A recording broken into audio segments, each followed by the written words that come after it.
listening to the Pittsburgh Piledriver podcast, motherfucker. You better pay $49.99 for this podcast or I'll kill you, motherfucker. This is Poop the Bar and Alec Ransom and Beef the Legend and Tiger Bomb Tom. They do stuff like talk about wrestling and how great wrestling is and how great WWE is. Smoky Mountain's the best ever, motherfucker. So you pay up and you listen up and you subscribe or I'll kill you, motherfuckers. You're listening to the Pittsburgh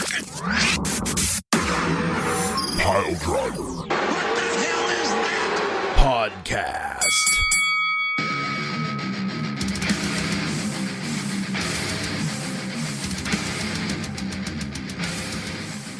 Oh, boys, I don't know. I don't feel so good. I think I'm coming down with something. I don't feel so hot. It feels like I got a fever coming on. It really does. It really feels like I got a bad case of the disco fever. Disco fever. Oh, Disco fever.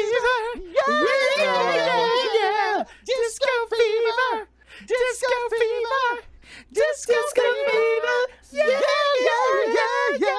That's right, you stupid idiots. You're listening to the Pittsburgh Piledriver podcast, and we hate you all. We hate all your patrons. We hate all your subscriptions. We hate all the money that you're not giving us. Haven't seen one goddamn $49.99 yet. Trust me, it's going to come. That's what she said. Dictated and not ready. He's coming. This is Alec Ransom. Hating all you people, all you dummies that don't subscribe on the Farm Bar Duke Schmoogle. Here with Beef the Legend. I have a poem this week. There once was a man named Ransom. Yeah, no. There once was a man named Ransom. The three of us can't fucking stand him. So drive off a bridge or live in a fridge. My God, at least you're fucking handsome. Nailed it. That was wow. That was like politely backhanded. That was weird. I know, right? Also, You're like an Ransom, abusive boyfriend. I love you. Ransom. Yes. Beef the Legend's views and opinions do not reflect that of Tiger Bomb Tom LLC or Bardic Industries. There you go. I like how I'm an LLC. Speaking Well, of you're smart Industries, about it. You didn't take the risk. You played the safe game. I'm the one who went full bore. Yep. Listen. Speaking of Bardic Industries, it's great to see that there is a certain conglomerate back on top of the mountain. What mountain would that be? That would be the mountain of your reigning, defending, undisputed, three-time cruiserweight champion. I am Poot the Bard, Bebe, CEO of Bardic Industries. Well done on the cruiserweight. Who's in there? Bucks round. Feeling and we can't good. forget our ever so gracious nepotism sponsor, Tiger Bomb Tom. Tiger. Yes. What's Tiger. up? Uppercut. Yep. Hashtag casual gaming dad. Hashtag nepotism. Hashtag Dick Cake City. Oh. Hashtag where's the intern? God, super awkward. Yeah, you know what? For real, I'm done with him. He's dead to me. I'm done with him. I held open auditions the other day outside my house.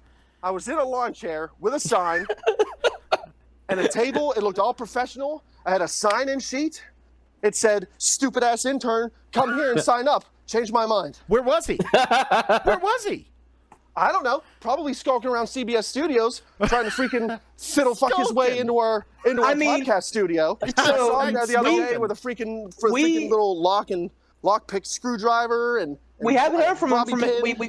We haven't heard from him in a couple weeks, so maybe we need to like send out. You know what? I bet he's plotting her demise. He's like, "I'll kill you, motherfucker." Exactly. I'm gonna get you don't want me on your podcast. I'm gonna come to your house. I'm gonna shit all over you in a big ass promo, motherfucker. I'm gonna smack you over the head with my big old tennis racket, motherfucker. I'm gonna get mountain wrestling's the best. I'm gonna It's not gimmicked at all. It's a legit steal. Don't make me call Tony Schiavone, motherfucker. Tony Schiavone. Oh hell. Really. Hey, but you know what though? Off the rails, and I hate you people all. Oh, we always do. Before we start this episode, Beef, why don't you shut the hell up and thank some sponsors? I would love to thank some sponsors. We definitely want to thank our gracious sponsors over at Wrestle Deals. I can't even speak tonight. WrestleDeals.com, your home for violent deals and bloody good prices. We're always so excited to have them having our back. And like I said, I know that Sean's out there doing up the indie circuit, I'm sure. He's killing it, killing the town, man. I'll tell you what. Dropping some Pittsburgh Piledriver podcast love, no doubt. Like it's hot. I hope And so. then our boy over here, Hashtag the nepotism. Tiger Bomb Tom, with Casual Gaming Dad on Facebook. He, there's been so many fucking references in his videos, and he shares all of our stuff, and so many of his fans from his page have come over and been fans of ours. So we appreciate him, if nothing else, just for that, but of course for being another voice in the choir of dissent over here. So thanks so much, Tom. We appreciate it. And I appreciate you all. So go ahead, Ransom.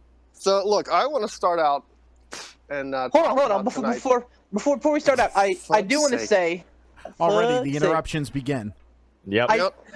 I do want to say I did heal up real hard there at the end, so I feel it only necessary to say that I want to congratulate Put the Bard for his Cruiserweight Championship victory. Oh. But moreover, for the first time that I can fucking remember, we were all like really good with the picks. I think I was the lowest, and I finished at 12-5. So I mean, hats off to all of us for actually knowing our shit for once. That was impressive. Yeah, big jerk off. And you know what? And I'll say this in regards to the beef healing up. Don't mind him. He just lost his smile. Oh.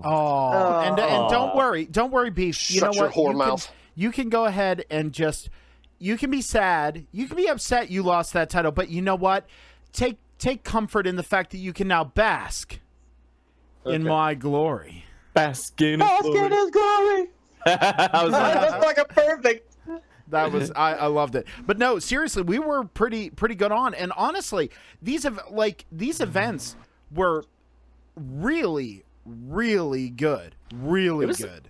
It was a solid weekend of wrestling. I really enjoyed was. it. I mean, Yeah. Extreme Rules. It could have used a little more extreme and less rules. But Yes. But honestly, No, that's for real. That it really was, because some of the ones they had to remind you like okay, yeah, it's supposed to be an Extreme Rules event, but again, there wasn't a whole lot of stuff. Like even in a no holds barred tag team match, the rules for those matches, that was like the biggest the confuddledness. They didn't make sense. confuddledness. Yeah. Why do you have a referee counting after a tag? Like They never fucking they don't- make sense. They don't Like- have to get out of the ring within 5 seconds. It's a no holds barred match. There's no disqualifications, dum dum. Somebody Exactly. climbs up to the top rope or gets somebody in a, like in a rope hold or something, and they start counting. What are you counting for? Are you going to disqualify somebody? It's the red. Dude, There's that's every no disqualification match. To get like someone gets in the ropes and the ref starts counting, and it's like, no, why are you fucking breaking? Like, there's no disqualification. What are you gonna Maybe do? Like, you should understand what a no holds barred, no disqualification match means there, referee, and understand the fact that, like, you can't be counting stuff like that. People are going to I get. know. no, Well, people, and I will Smart say, people, at least, are going to go, what the hell are you doing? yeah. Well, people like us are going to be like, you cannot do that. It's not part of the rules, motherfucker. I kill you. Smoky Mountain Wrestling had the best referees ever. and all 5 of our fans will echo our sentiments all over the internet and say the same thing. Damn No, right but they will. but I will say this: they did do the announcers tried. I got to take the shirt off. Oh shit! It's sticky. Uh-oh. Shirt's gone. How's it? Now, here's the question. I want you all to think your dirtiest thoughts about how he's going to attach that microphone to himself now. Oh, that's bad. Oh man. I mean, No, but I'd I'll say, say let me say this though, that the announcers, they tried to salvage it a couple of times. They did make note of it. I will say, to their credit, they did good. Mention it during the tag team, the triple threat tag team match with New Day and stuff. How they said that like Big E, even if he reached the ropes, it wouldn't force a break, and that Daniel Bryan only released it because he could only hold on for so long. And they reminded us that the United States Championship match was a regular wrestling match. So do you guys kudos to remember them. after WrestleMania where they were like going to start instating referee fines for making mistakes and everything because of the Becky Lynch thing? Oh, yeah. Like, what the fuck happened to that? Whatever. Like, Yeah, well, whatever. Like, yeah, that was basically trying to keep somewhat reasonable kayfabe about the whole situation. Like, that's all it was. It wasn't anything that was like particularly like okay, this is what we're doing. Yeah, there's going to be fines there. Yeah, they immediately stop caring because Vince McMahon has the attention span of a fucking rattle. Like, I mean, Well, this is the man. That's exactly it. It's the same thing as every other WWE rule, where it's like, okay, this week the rule stands. Next week it's a different rule. Next week after that it's a different rule. The week after that, what rule? yeah, exactly. Hashtag fucking wild card. Like Wild card. Fucking just flying by the seat of his pants, and that's how the whole company is being run. And that's how it feels, which is just sad. But I will say this though. Overall, the Extreme Rules pay-per-view was pretty enjoyable. Anybody who hasn't already caught the live video of my review of it can do so on the Pittsburgh Piledriver podcast Facebook page and Casual Gaming Dad. And I think honestly, and this is like no sideways talk, that was a pretty good stand-in for Beef the Legend's take on stuff, because Beef the Legend was out sunning himself on a rock like a lizard. Sure was. And I'll tell you what, zero fucking regrets, because I'll tell you what, like, you guys can sit here and tell me how great Extreme Rules was, but the fucking minute, and now, 72 hours later, I understand why it happened. But the minute that Finn Balor lost that title, I would have been like, nope, I am mentally out of this fucking pay-per-view. I fucking am gonna hate everything that happens going forward. But you are, admittedly, and you even admit this yourself, you're very knee-jerky to those kind of things. 100%. 100%. That's why I love doing the reaction shows, because I am like the fucking knee-jerk master, man. I love getting all ramped up and get my head, my face all red, and but then but then you have a heart attack and die, and then we're back to the P3 pod. You know what? Go ahead, keep it up. But I will say this before we get into talking about these matches and talking about the events from this weekend, because not only did we have Extreme Rules, but we had Fight for the Fallen as well. But I got to tell you guys, seriously, 3 nights of the G1. Nobody cares. I fucking care. I care about it. And they were fucking great nights too. I'll tell you fucking what. Shut up. You went full Hank Hill right there, boy. I'll tell you what. That G1 was fantastic. Propane accessories. It was fantastic wrestling. I loved it. Good grappling, motherfucker. Bobby Lashley. Damn it, Bobby Lashley. Oh.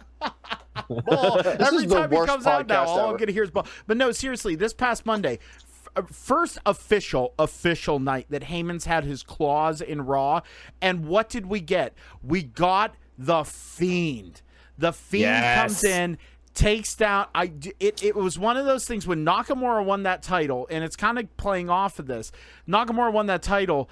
The thing that immediately went through my head, and I'm sure every wrestling fan's head, was that Balor is going to join the club. Yep. It seemed natural. Oh, we all said it. But now makes fucking sense. Now I love this, that they're touching back on. It's like they're picking back up where they left off. You know what I mean? Yeah, because we were supposed to get the Demon versus the Fiend before. No. We were getting the pumpkin. Sister Abigail. We were getting the Pumpkin Man versus Sister Abigail. Sorry. Okay, well, regardless, we were supposed to get Finn Balor versus Bray Wyatt in whatever capacity, but that was AJ Styles had to end up filling in for Bray Wyatt because he was actually legit ill. And a killer match. What a killer match. Yeah, it was. Oh, absolutely. That was actually they talked about that in that whole the 365 special with AJ on the network, which was really good. The only thing that left me flat about his debut, I thought everything was pitch perfect except for one thing. What's that? When he number one, he kept Sister Abigail. I think he should have another finisher.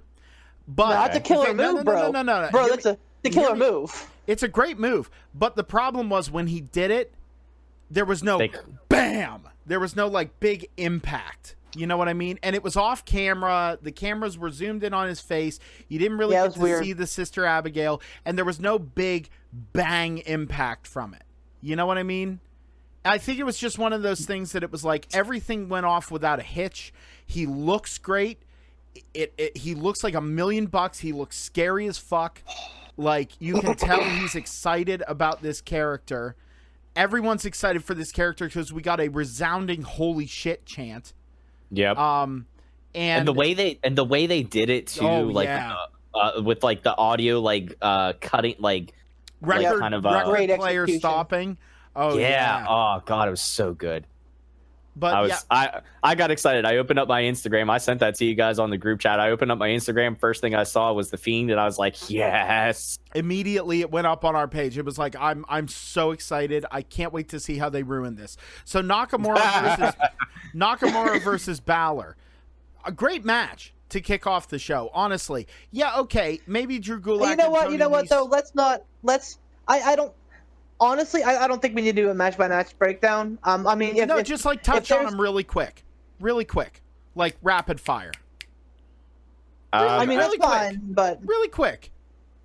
Well, I mean, that one, it was like it could have been better if it was allotted more time. I feel like it felt like it was like we didn't get as much of it as we should have. I feel like there should have been more. Knowing what Nakamura... So touching on Finn Balor, real quick here, just so some news that Finn Balor is going to be off TV for a couple of months. Yeah, he's taking time off. Initially, it was thought that maybe that was going to happen after SummerSlam, but it looks like it's starting now. Oh, really? Which is not the greatest time, but the article that I read, and I forgive me, I don't fucking quote sources, but I'm an English teacher and all. So, but anyway, the article that I read mentioned that he basically used leverage, like, hey, you don't want me to go to AEW, do you? I mean, he didn't outright say that, but it's one of those things where it's like, now that you have kind of valid competition, you have people that could like pull a Jon Moxley and easily like leave your program and appear somewhere else after their contract if they're not happy. Well, aside from that, number one, he got engaged, so he's probably planning a wedding. Number two, how long has he been going hard? Seriously, he needs time off. He needs time off to recoup, probably heal some nagging injuries.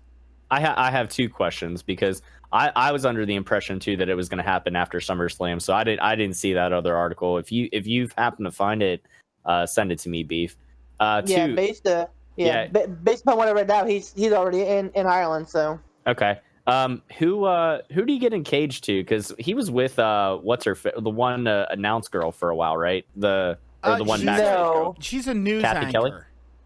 No, Okay. Isn't she a sports anchor or something? Yeah, she's a sports anchor. I think she Analyst. covers soccer matches or whatever. And so they're a thing, which is cool. Good for him. Yeah, man. Anyway, so moving on to the two matches I didn't see because I can't remember what I was doing. Drew Gulak and Tony Nese, how was it? Solid cruiserweight match. About what you expect. I unfortunately have not been able to catch up on Extreme Rules yet, so I'm going to believe everything you tell me. All right, Ransom, what do you think? Didn't see it. Oh, neat. That's cool. Tom, it's going to be the Tom and Chuck show. Rapid fire, Tom. You ready? Hence my point. Hence my point. I don't, and I mean, I think going forward, and this is kind of something that we kind of touch base on in the chat. I think, I think it's going to serve our purpose better not to break down match by match, but to instead talk about the full event. And then, like, if there are shining stars out there that you want to hit, like, oh man, this was really cool, or this was really cool, that might be better. But I mean, hey, whatever you guys want to do, I'm all in. Well, being that I kind of already did like a match by match breakdown from the live video, I'll just say this: the event overall was a solid event. B+. It was on par with Stomping Grounds, and Stomping Grounds was a good card, even though we didn't exactly get there's always going to be a couple hiccups here and there. This overall, the Extreme Rules pay-per-view was really good. I think the shining moments, sorry to interrupt you, Tom, but like the shining moments of this, I thought Nakamura Balor was good. It was 7 minutes. It wasn't anything super what they can do, but it was good. Aleister Black Cesaro was really good. Hands down. A really good thing. I'm going to go back and watch that match, yeah. Match of the night, which I'm sorry I got to say, they should not have redone that again on SmackDown in the same week. No. But yeah, that match was match of the night, hands down. The one that surprised me, and we can move on from this, the one that really surprised me that was actually I was sports entertained by, Braun Strowman and Bobby Lashley. Now, see, I had the exact opposite. I had the exact opposite reaction. I mean, like there was like the ending of it was cool, but like overall, I was just kind of like, big beefy guys and fouls count anywhere. Last man stand. Like I don't know, dude. I was unenthused. I was the thing that impressed me was the fact that both of these guys are so big and they're so bulky, and you assume that like, okay, they play the power game, the big beefy bitches kind of thing, you know. Yeah. They really did a good job. First of all, they took it all over the arena. They used their surroundings well. The only thing I didn't like was the ending. It was one of those things where they had an exit, like a terminal that they blocked off and clearly had a crash pad in. Like it's like one of those things. It's like, okay, that was kind of a shitty ending. I think it should have been a little more visceral, but it's tough. It's tough whenever you're WWE because you are the multi-million-dollar company. You are the one that has to that's under the microscope for like wrestlers' protection and everything else. You have to make those things safe. But on the other side of the coin, you have a company like AEW who wants to be a little bit more gritty, a little bit more visceral, and could put on something like Janela versus Moxley and doesn't have those kind of shackles or handcuffs. Well, so whenever you're WWE, you have to stand up against something like that and go, "We're trying." Well, here's another thing too that That's WWE fair. can do. If I can get a word in edgewise here with all the flapping gums. If you're WWE and you are, constrained by those type of regulations and rules and whatnot, why don't you just not put on a pay-per-view called Extreme Rules? If it's not going to be an extreme pay-per-view, if you're not going to have hardcore matches, look, everybody can shit on ECW all you want to, that it was, a glorified stuntman show, whatever, blah, blah, blah. But at the same time, there's a clear distinction between hardcore matches and hardcore wrestling and regular wrestling. If you're going to have a regular wrestling match and try to dress it up like an Extreme Rules type deal, it's not going to work. You need to be able to have extreme matches, hardcore matches, stuff that people go, holy crap, did that just happen? That guy has to be dead. You know whether it actually happens or not. You are totally convinced that dude has to go to the hospital because he is fucked up. You can't do that when you're WWE and you're PG and you have these rules and regulations and restrictions and all this nonsense. Before we go anywhere else, I do want to have I want to go back a little bit to the what was that first stupid match that you flapping guns were talking about? Balor Nakamura. Balor Nakamura. So speaking of that and speaking of Paul Heyman, I think I sent you guys the article and I can't remember where it's from. Don't care about sources. Don't care about if it's true. It's the internet. Go freaking figure. Put a stupid old man face filter on it. Paul Heyman reportedly wanted that match and was genuinely upset that match was on the pre-show.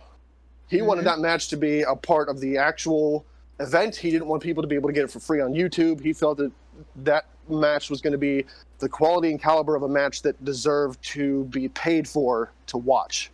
He's not wrong. I mean, and so it begins, and so it begins, where Paul Heyman has, and I'm sure we'll hear the same thing about fucking Bischoff whenever he fucking starts his fucking job, but like Heyman, he has all these grand ideas of what he wants to do, and Vince is not a grand idea guy anymore. He's a guy who takes the safe bet. The Brock Lesnar's, the Roman Reigns, the guys who he thinks, and I think we can all agree, honestly, that guys like fucking Reigns and guys like fucking Lesnar, they're money guys. They're guys who are going to sell shirts, who are going to get eyes on the product. He takes the safe bet now, and Heyman doesn't. Heyman fucking gambles all the time, and we're going to see a clash of styles, I think. But I don't know why the safe bet is. I don't know why the safe bet is having Finn Balor and Nakamura on a pre-show. That's not a safe bet. It's funny. It's funny because I actually read an article today.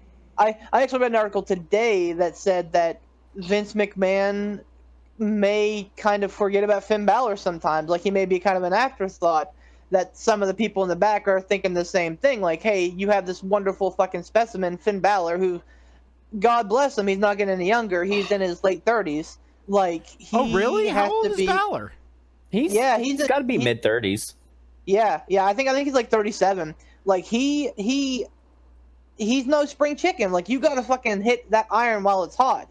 Well, here's one thing I wanted to touch on. Sorry, like because Ransom had mentioned about it being in the PG era, and it was going to be a perfect segue, is that if the end of the Extreme Rules pay-per-view, it will say one thing, it's maybe we might be kind of dipping our toes outside of the PG waters a little bit, because one thing I wanted to say as a Shining Star highlight, regardless if you like him or hate him, Baron Corbin having the balls that hit the end of days on Becky, holy fuck, that was awesome. Put some sauce on that one too. And I'll tell you, the only thing that they, and I gotta agree a little bit with Bully Ray. I was listening to the Busted Open podcast, and one thing that he mentioned, and side note, like, Bully's got some really interesting ideas about like just little things here and there. One thing he mentioned was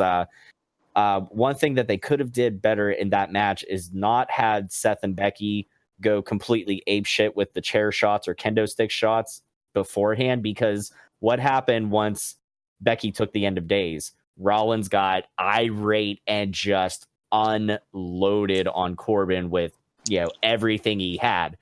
Well, he already did it earlier at one point in the match, so like little things like that to somebody who is in the business and sees it from that perspective. I agree with him. But overall, I'm still happy with the end result, like of, Seth, going ape shit and hitting 3 curb stomps to Corbin, which I thought was a callback to WrestleMania. Lesnar. Yeah, which obviously we know what happened. Lesnar cashing in. So, so where do we go from here? I don't understand this. I don't understand this. I don't know. Maybe I don't have an eye for the business, or maybe I'm out of touch. It is a good possibility. I'm very old. You're not Vince McMahon. So you're in touch. I don't understand. I don't understand why Brock Lesnar. I mean, I get it. Like, he's fucking Brock Lesnar, Suplex City, the Beast, here's Paul Heyman, yada, yada, yada. But he's going to take this stupid title, and he's going to go away again. But again, he's going to go away. And you can argue all you want to, it's going to be Fox this and Fox that, and they're going to demand this, and they're going to... I don't think anybody can demand anything of Brock Lesnar, because I don't think he gives a shit. He doesn't. If honestly, somebody says, you have to show up and you have to be... Brock will go, okay, no, I'm not going to do... Fire me. Go ahead, fire me. I'll go home, and I'll sit on my money, and I'll lay on my wife. I don't care. Fire me. All right, no, I honestly believe the reason why the Brock Lesnar thing... I am not for Brock holding that title. I will say this, though. In a very sly way, despite our ability to sit here and tout about how Brock Lesnar is, why are they putting that belt back on him? It's useless. It's not going to get defended. It's going to be gone. He's not going to be on TV. He's not going to do this. And that's true. However, when Brock shows up and gets physical, it's a big fucking deal. It feels big fight. And then the other thing is, too, when a big pay-per-view comes around and he defends it, yeah, okay. They're kind of getting formulaic with it, where he gets the belt and then 3, 4, 5 pay-per-views, he defends it and just squashes the piss out of everyone. What that does is it makes the guy who beats him a fucking rock star. Like, Seth Rollins has always been popular. Has always been absolutely popular. But it just gives him that extra push up on the pedestal. You know what I mean? Yeah. It pushes him just a little bit further. One second. It pushes him a little bit further to the point where it's like, okay, now who's going to beat Seth Rollins? See, I don't see that way. Like, the other thing is that, well, you spoke, now I speak. That's how podcasts work. Jerk face. Whoa, not champ. You don't tell people who speak and don't speak. Ooh. Anyway, the other thing that we're not considering here is the hard numbers, and the bottom line is when Lesnar shows up, when he is announced to show up, ratings usually uptick, and that's. Vince McMahon right now has a hard-on for ratings because Fox is going to want fucking ratings. And if they don't get fucking ratings, they'll put them on at fucking 2 in the morning. So they have to get ratings. So Vince is all about getting eyes on the product. And even if that means that, it's not a constant eye, even if it's only every so often, when Lesnar shows up, ratings have an uptick. Wait, I don't let's- get that though. Like I don't understand. And here's me being out of touch again. Like this Brock Lesnar thing seems like it's a regurgitated John Cena, only it's worse. WWE shoved John Cena down everybody's throats for so long. And yeah, he sold merchandise because the kids love John Cena. But at the same time, like with Brock Lesnar, it's show up, suplexes, sweaty mess, F5, ha ha ha ha, I win. That's the way it is with every Brock Lesnar match. And I don't think it did anything for Seth Rollins. That's just my opinion on the matter. I don't think it did anything Not for the Seth way that he Rollins. won. Yeah, not the way that he won at WrestleMania. Because yes, I was so excited that he won, and it was actually a decent match. But in order to beat Lesnar, he had to dick kick him 3 times, and then hit him with 3 stomps. So But I but like after the match, after he won that belt, what happened? What memorable thing did Seth Rollins do after being elevated after beating Brock Lesnar? WWE booking. He put his dick in and around Becky Lynch. That is Okay, also so true. like that's he did that to somebody that calls themselves the man. She's a man. She's the man. I don't like that either. I think that's I stupid. love it. But anyway, I am It's in on only- that, man. The that's only fine. thing You can love it. That's fine. I don't. the care. only thing I don't like about that is when they introduce her.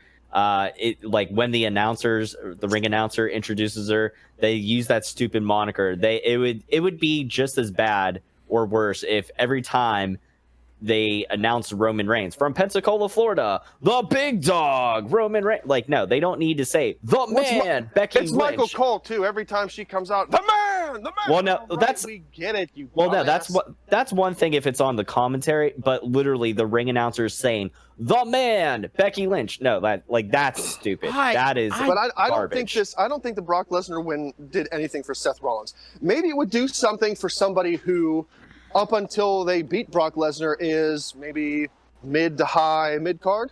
Yeah. Middle mid card, high mid card. Okay, you I get could see, somebody like new Kalisto. that hasn't been pushed. Like Okay. Kalisto. You get somebody Wow. somebody new to beat Brock Lesnar, a fresh face, someone where the crowd is going to go, okay, this is going to be another squash match. Holy shit, this guy actually beat Brock Lesnar. Holy shit, he won the title from Lesnar. Yeah, That I think would do it. But when you have Seth Rollins, who's been top dog there multiple times, I don't think that does anything for Seth Rollins. And he just lost it to Brock Lesnar again. You know who Yeah. that? So you beat Brock Lesnar. I disagree. Big whooping deal. Shut the hell up. You beat Brock Lesnar. Big whooping deal. You hold the title for a little bit. You banged an Irish girl, and then all of a sudden you lose the title to him again. Okay, great.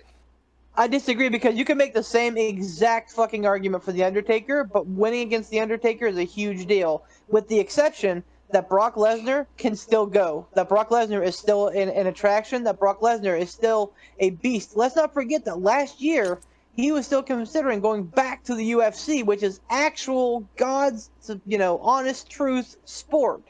The Undertaker is an old, broken down man.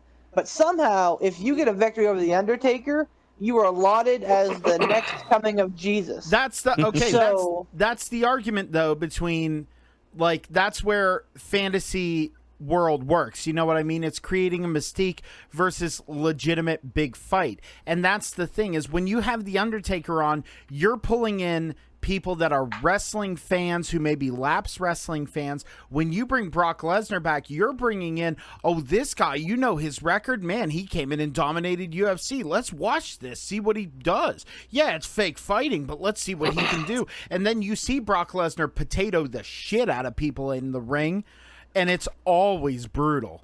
And I'm not gonna lie, every time I watch a Brock Lesnar match or see him out there and he gets physical, I kind of want to see him stiff somebody.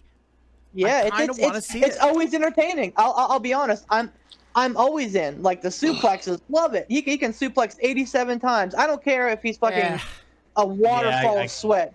If I will watch Brock Lesnar fight just about anybody except for Goldberg and The Undertaker, because I don't think that either one of those two can go anywhere near what they need to. If he would do things other than Germans, I'd be okay with it. Occasionally Agreed, he'll toss agreed. out an exploder or a T-bone, but it's rare. Over the head. Just yeah. the German Yeah, thing, I don't it's know. like, all right, all right. Brock Lesnar for me anymore is a bathroom match. Because sure, I mean, I understand your point, Beef and Poot. Like, I get it. He's a big deal. He's a legit fighter. Dominated Oh, I don't UFC. like it. But at the same time, it's like, okay, I know exactly what this match is going to be. Suplex, suplex, suplex, suplex, F5, F5, pin. Maybe a kick out after an F5. Maybe a comeback for 30 seconds. Maybe a Kimura lock. And it's gonna and then you're squashed. And if he's gonna lose it to anybody, it's gonna be somebody that you're expecting to lose it to. He's gonna lose it to a Seth Rollins or a Roman Reigns. So I think the thing is there's no excitement for me in that. Maybe there would be excitement for me for Brock Lesnar again if freaking, somebody who you never expected to beat him beats him. Well, one thing I got to say on that because they're switching some things up. On that note, with somebody beating Brock that you'd expect them to, here's one person I feel who has not gotten the proper push and should have beaten Brock Lesnar. How about fucking Braun Strowman? Hell yeah. Why have they dicked him around like that? I don't know. Well, because apparently backstage he was in the doghouse for a while, yeah. Apparently backstage he's really lazy, and he has kind of a little bit of a shitty attitude. Like he'll leave events early, which is a no-no. He'll show up like half hour, an hour late than call time. He just kind of runs his mouth a little bit. But I think with this push beating Bobby Lashley, who admittedly, or as I like to call him, Black Lesnar. I like him. I love Bobby Lashley. Let's call him Steroid Wayne Brady. Steroid Wayne Brady. I don't get Lashley. I don't. I don't either. I love Lesnar, but I can't stand Lashley. I'm sure there's a correlation between the two, but I don't like either one of them. Fuck them both. No, I actually Lashley.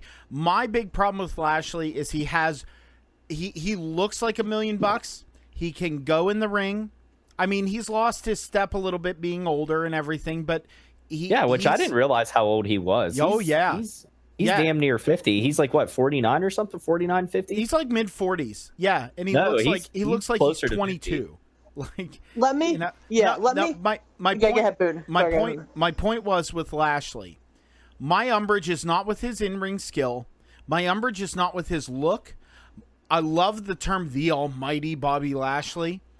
My problem is that Lashley, no one has sat him down and told him, hey, have a personality that's not that of a dollar store Superman character. Fucking rub the barcode off of your lower calf and fucking do something. Because when he cut his promo on Raw, the Raw before Extreme Rules, when he cut that promo, it was flat. It had no so threat. Flat. Be more aggressive. Be more aggressive, you idiot. Yeah. The one thing that I liked is his little after they were stretchered out and later on in the week he did a little cell phone video promo. I thought that was good, and I'm like, man, if we can get that Bobby Lashley all the time, there might be. And then where he said, I'm gonna come back and I'm gonna put you in the grave, motherfucker. Yeah, exactly. He said told me he's gonna put him in the morgue. Let me build a bridge though, because this is an interesting segue, I think. And so we're talking about how WWE has guys that are in their 30s, their late 30s into their 40s. Let's talk about the flip side of the coin. AEW is doing something altogether different, and they talked about this a couple times on Fight for the Fallen. How young they are. Kip Sabian, I think he's in his young 20s. Jungle Boy's 22. Sammy Guevara, super young. MJF, Joey Janela. These guys are in their early to mid 20s. And yes, you have the elite at the top who are the elder statesmen, Cody, the Bucks, Kenny Omega. But you got another guy who I think they're going to pen the future on, which is Hangman Page, who I think he's 22 or so. Is he that young? I believe I think that's what they said, and he may be 25, but still, he's pretty damn young. I'm gonna look that up. Hold on a second. Please do. Look that up. Yeah, I'm going to. But the crux of it is that AEW is saying, hey, they can have all these old heads on that show, and that's great, and a lot of them can still go. Awesome. We want to put our strength and our youth and have the young guys that are coming up that are A, impressive, and B, have at least another 10 to 15 years in the business. Okay, here you go. Adam Page. He is, Well, he's 27. He actually has a birthday coming up here on the 27th, so he'll turn 28 here this month. Happy birthday, Adam Page. Yeah, happy early birthday. Yeah. Happy Why birthday. not? I want to touch on Fight for the Fallen because again, another solid card of wrestling. Definitely a lot better than Fighter Fest, which we had discussed in our group chat. Way better. Especially even the pre-show. The one pre-show match that I was actually kind of surprised by was Sonny Kiss and Peter Avalon. It was actually a decent match. I didn't watch it. I didn't expect a whole lot out of it. Like, I could even say the same thing for a couple matches on Extreme Rules. Like, I didn't expect a whole lot out of Undertaker Roman Reigns' no holds barred tag team match, but it was better than it. It exceeded my expectations, which I didn't set very high. But same thing with this one. I was just kind of like, okay, the buy-in matches, like if it's anything like the last one from Fighter Fest, hard pass. But it was actually pretty good. Poor Britt Baker getting her bell rung. She was concussed, and I know we brought this up before, saying like when somebody makes a mistake in the ring, like, oh, don't blame it on concussion, but she legit was, because you could see after the match, not only did she go to the wrong corner to tag because she was all fucking loopy, but if you watch the match, you can see the referee checking in on her a lot, which I don't ever recall seeing a whole lot of in general in wrestling. Well, and the other person who we talked about that with was fucking Goldberg, who was just shitty and blamed his performance on a phantom concussion. This was like a legit, like you could see her getting kicked in the head and go, oh, fuck. But in this one, I was gonna say the end of the match, you could see the referee, helping her down the stairs just to make sure she was okay, and she was still talking to her and stuff, checking on her. But go ahead, Poot. Well, no, the thing is, like, when I went back and watched that, when I heard about this, Pittsburgh's own Britt Baker gets concussed to the point where she jumped and hot tagged to the wrong corner. Like, like that kind of thing. Like, I went back and watched the clip, and I'll tell you something. It's amazing how the shit that looks like it would really hurt you in a wrestling ring and that has tons of impact and everything is, like, not even coming close to hurting the wrestlers, but it's the stuff that looks super innocuous, and it's like, oh, okay, that was a boot to the head. Yeah, like, it's stuff like that. Yeah, it's when it looks like it doesn't hurt that it usually does. Yeah. Speaking of gruesome spots, and this is the real quick aside. If you guys, those of you who listen, haven't seen any of the G1 on night 2, I believe, night 3. It was night 2 of the A block. It was Zack Sabre Jr. and Okada. And Okada tombstone Zack Sabre Jr. and he fucking took it on his neck. Oh my god, I almost threw up in my mouth. It was terrible. It was a fucking sick looking spot. I've got two things I want to say, and disagree all you want to, that's fine. In this day and age where people understand now the severity that concussions can have on somebody, the lasting impacts they can have. Yep. Whether it's just one concussion out of nowhere, like I've never been concussed before, and you get one. I understand you want to be a legit operation and everything, but I just want to say shame on AEW for. I get it. It's a big event. It's a pay-per-view. She's a big star, but at the same time, man, protect your people. When you know someone is concussed that bad, especially when they're going to make a tag to the wrong corner, you should be calling that match. That's my opinion. You should be stopping that and taking care of your people, regardless of whether or not they say, I'm fine, I can go. When the referee can see, if the crowd can see it from a distance or from TV, a referee can see it. They're right in the ring. They're close up.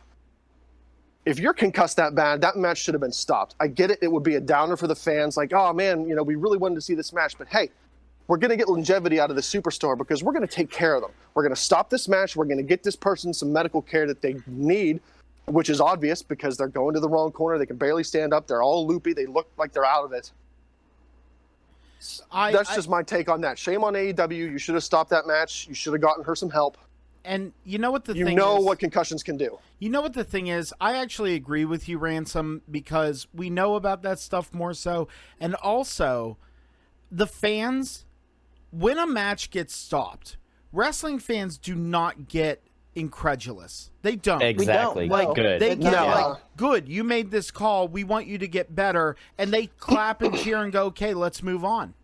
They do just Well, the same as here's- that. They well, hold If on. anything, they do, you're going to they get a do bigger that. pop and bigger respect from the fans because they're going to be like, hey, Right.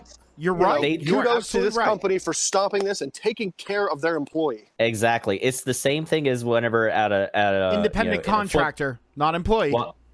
Well, in any case, regardless of that, it's the same as during any regular sporting event like football or hockey when there's a Just gonna big say about that. Yes, sir. yeah Yep. when there's a big injury like that, regardless, even if you hate, even if the Steelers and the Ravens are playing, and for those of you who aren't familiar with that rivalry, I'm throwing that out there for the Pittsburgh market, but take local sports team A versus big rival B. Anytime, regardless of who it is or anything like that, when there's like a bad injury, and even if it's to the person on an opposing team, as a fan, I may hate the Ravens, but I don't want to see somebody stretchered out. You know what I mean? Like No. Unless just, it's Vontez Perfect. Anything can happen to Vontez Perfect, Well, and I'd be like, yep, you let's know do what? it. Get him out of here. you know I mean, what? regardless of what team Sorry. you affiliate yourself with, like Right. these are people. They're Right. individuals. They're Exactly. human people, and I'm not one of these progressive people that says everybody matters and everybody is the best and everybody should have everything on the Far clock. fucking from it. Far Yeah. fucking from it. Literally that? the opposite. Yes. Literally the opposite. Nope, you are what you make of yourself. Go fuck yourself. You shouldn't have everything just because somebody else does. But Well, and go ahead. regardless of that, it's a person. It's a human life. Irregardless isn't So a word. whether I didn't say irregardless, I said regardless. Open your fucking ears, jackass. I'm sorry, If put your you- mic closer to your mouth. Oh, like this? Is this better? Is this better? You son of a bitch! You motherfucking got key. You should be taking care of these people because they have This isn't this isn't who they are. They have lives outside of whatever sporting event they're in, whether it's football, baseball. You don't get you rarely get concussed in baseball because it's a pussy sport. Wow. Wow. Ooh. Yeah, Shots fired. yeah. Fucking fight me, Truth Andy, with Andy Van ransom. Slyke. Fucking Andy Van Slyke, fight me. Look at Andy Van Slyke. Oh my god, I haven't heard that fucking name since 1992. Yeah, Holy you heard shit. me. That's the last time I watched baseball. Barry So, Bonds is a motherfucker. that's my one thing. Shame on AEW. You should take. Well, and here's the thing. I'm definitely not gonna disagree with you because, like I said, that's the one thing I think WWE does better than anybody is they protect. But here's the thing: whenever you're a referee, yeah, like you got to see that, but at the same time, you are wearing about a dozen hats in that ring, so like it's easy to miss something like that. And you have to believe the Easy to miss talent a when they blatant say. concussion. Well, you have to believe the talent whenever they say "I'm fine." You Sure, have to yes. have a little bit of trust there, I want to because counter NFL refs do the same thing. NFL refs, you can sit there on a Sunday and see two guys, boom, head on head collide, and you go, "I know they have a fucking concussion." They go into that blue tent where there are quote unquote experts. 5 minutes later, they're back on the field taking snaps. Yes, we as a society, I think, period, end of list, in terms of sports, need to be more on top of that. Need to be say, okay, you know what? You got a dangerous hit, you're benched. You're gone. You're done for the night, whatever. It doesn't matter if it's a fucking handicap match or whatever. You got to say, this is it. We're done. And you're 100% right about that. Speaking of things when you say this is it, later on in the event, there was a match, and it was the Dark Order, formerly known as the Super Smash Brothers, Evil Uno and Stu Grayson versus Angelico and Jack Evans.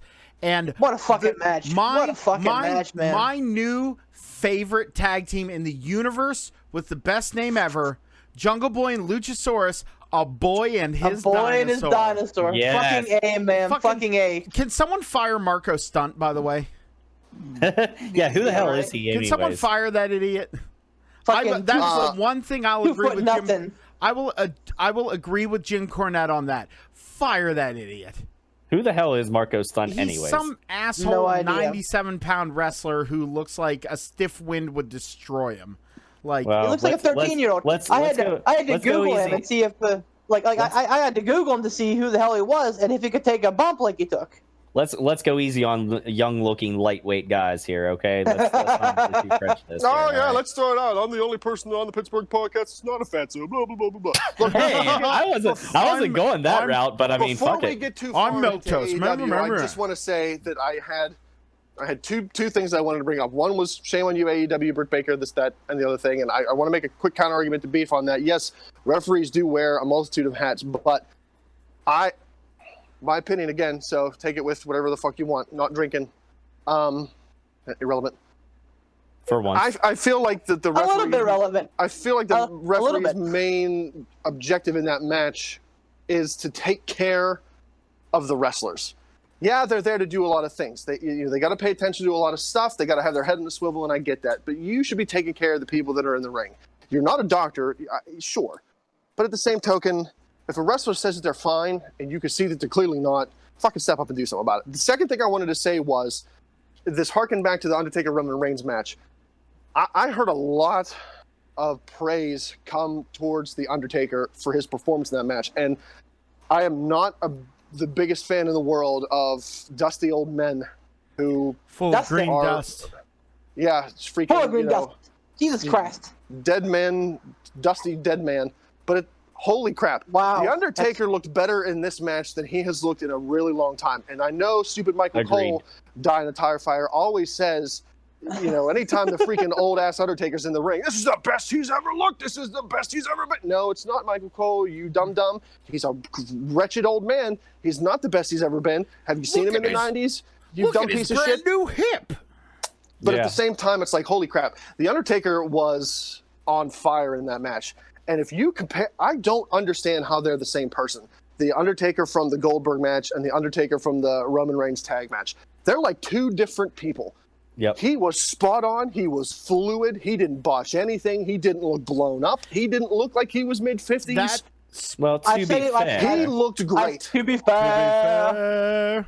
to be fair, he did kind of botch his tombstone on Shane, but he covered it very well. He looked like he played it off as if he was to like fake out Shane, or if Shane like semi escaped, and he grabbed him real quick and shook his head and said, "Oh no, you don't," and then picked him back up and tombstone him. So kudos to him on that. The only thing I will say, and I'm not going to try to make excuses for Super Suckfest, because it was what it was and it's done. Super Bowl and it's gone. Saturday? Yeah, exactly. But there could have been a number of factors: the jet lag, the heat, everything like that. But that again, that is on WWE and the talent to better prepare. Like, if you know you're flying over to Saudi Arabia, get over there a day prior to combat the jet lag and stuff like that. If you Acclimate yourself. Yep. Exactly. Trust me, we did that. We did that in the Marines. We go over into country. We were in Kuwait for like 2 weeks to acclimate ourselves to the surrounding area before we were actually feet on the ground,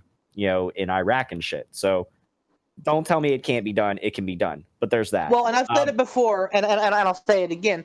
Wrestling's a ballet, man. Like, It you is. got to have two people in there who can go, and we've seen it all the time where you have two great. The most recent example I can think of is AJ Styles and Ricochet.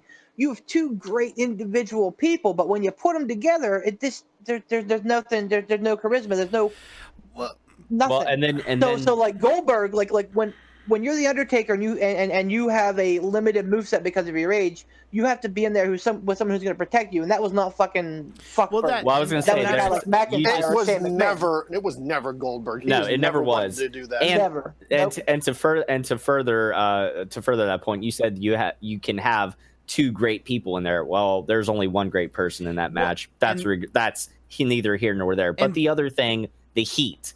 Yeah. You'd mentioned at the Fight for the. this goes back to something we talked about. The ring conditions at the WrestleMania or whatever, that they didn't have the LED boards because it was too cold, and they had to have heaters under the ring. Well, by the same token, WWE could have prepared and had some sort of fans or air conditioners under the ring to combat the excessive Saudi Arabia desert temperatures. But again, Exactly. but again, that's piss poor planning on their part and on the talent's part for not getting there sooner to acclimate themselves. So it also speaks volumes outside of the conditions where they were wrestling.